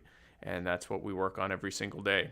But it's not enough for the people that are going to be killed in between them or have their lives ruined in between them. So we move ahead as quickly as we can to try to benefit those who can benefit from it. Right. So to our hearts go out to everybody that's been affected by that. Yeah. If you have the ability, please donate. Please check them out. Share it with anybody that you want to. And maybe Spike and I will be able to get together and make a little something to talk about it that we will share out with the world. But yeah, please, if you have the means to help, please do. Yep, absolutely. So with that said, this was another amazing episode of the Muddy Waters of Freedom. Check me out tomorrow on Wednesday on My Fellow Americans. I will be talking to Paul Durr, who is with the Illinois secession movement.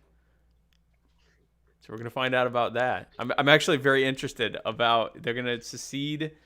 And I'm not 100% sure if he is talking about Illinois seceding from the U.S., or if he's talking about like maybe Southern Illinois seceding from Chicagoland, or Southern Illinois seceding from Chicagoland and the U.S. We're gonna find out together. So that's who we're gonna have on tomorrow, and then of course on Thursday. Wait, do I have anyone on Thursday? I should probably check. On Thursday, yes, on Thursday on my Spike Cohen social media, I will have my guest. On Culture of Winning, I will have my guest Trisha Butler, who was just elected to City Council in Tennessee. So be sure to tune into that. And then Friday, I don't have any. Well, I'm on other people's stuff. I'm gonna be. Oh, on Friday, I'm going to be on the Chris and Spikey show with Spike and Chrissy. We'll be interviewing Mayor Cassandra Fryman of, I think, Plymouth, Ohio, somewhere in Ohio. I think Plymouth, Ohio. She's best known for decriminalizing marijuana in her city, and also for just throwing out traffic tickets and parking tickets whenever she wants to. and she's great. So we're gonna have her on there. Have a great weekend. If you are in Rock Hill, come out to the Rock Hill LP meeting at Libertarian Party meeting at 5 p.m. If you go to Rock Hill Libertarian Party, you can find out more about that. And then I will be judging the Kids Talent Show at 6:30. I'm really looking forward to that. If there's anyone who knows a thing or two, I don't know what I'm. It's gonna be a fun time had by all, and then have a great weekend, and then we will see you right back here on Tuesday, same muddied time, same muddied place, for another smack bang-tacular episode of the Muddy Waters of Freedom, the Christmas edition, where Matt Wright and I parse through the week's events like the sweet little holiday honey boys that we are. Matt, if someone were going to try to find us on the internet, is that even possible, seeing as we are holiday honey boys? It is. Faye Walker just said, I have small children. They have no talent. Wow. Well, then don't take them to the show, because we only want to have talented kids there. Yeah. If you are one of the old school people who truly enjoy not looking at our beautiful faces, but instead just enjoy the listening to us, sounds of our sweet, sultry voices. Hi. Talking to you as you drift off into slumberland. Yes. Waiting until the next day when you would awake, refreshed. Listening to while all resting. of our episodes while you sleep, and thereby driving up our engagement, because then you get to sleep. So it's a win-win for both of us. And you would learn by osmosis. Yes, or something. learn libertarianism while you sleep, and That's we right. get money. And it would This is just the enter best your brain, and ever then happened. you would wake up well rested and Smarter. more ready for the great day, because you are liberty-minded, more so. More liberty-minded than you were when you went to bed, and we That's get right. money. And we get money. And we get money. All you have to do is go to anchor.fm/muddiedwaters. And you can also leave messages while you're there, not while you're sleeping. Although if you do it while you're You sleeping, can leave a message while you're sleeping. I'm fine with if you do that, that's actually pretty impressive. But if you could also donate while you're sleeping, preferably, Yes, actually. give us money while you're sleeping. 'Cause Yeah, then give us money your while you're sleeping. inhibitions are down. And then you can leave us donations there as well. And we will thank you a lot and We will. often, because we love people who give us donations on anchor.fm/muddiedwaters. Or you can find this and every episode at muddiedwatersmedia.com. Well, that is fantastic, folks. Thanks again for tuning in to this insanity. And we will see you tomorrow on My Fellow Americans, and then we'll see what happened. What happened and what.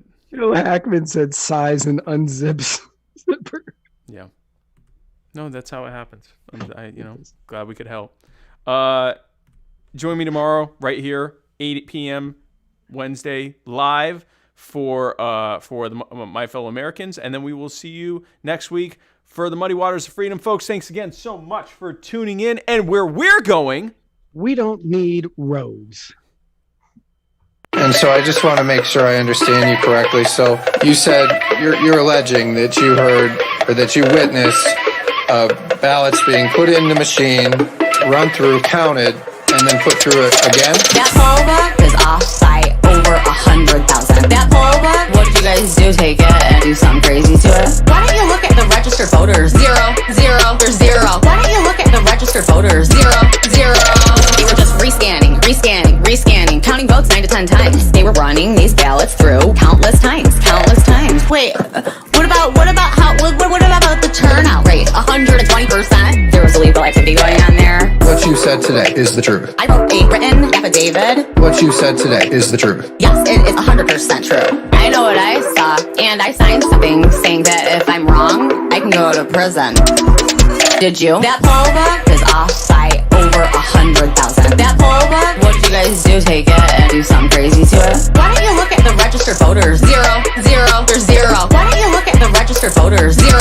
There's zero. Say the just found my resume and called me and said, do you want to work the election? These Democrats took every avenue possible to commit fraud in this election. Can you put a number to it? Countless times, numerous times, 9 to 10 times, thousands of times, at least 30,000, over 100,000. What I saw was over 20 counts of fraud taking place in front of my face. And this isn't counting, you know, the ballots that are found in rivers, the ballots found under rocks, the ballots, you know, that poll book is off by over 100,000. That poll book, what did you guys do? Take it and do something crazy to it? Why don't you look at the registered voters? Zero.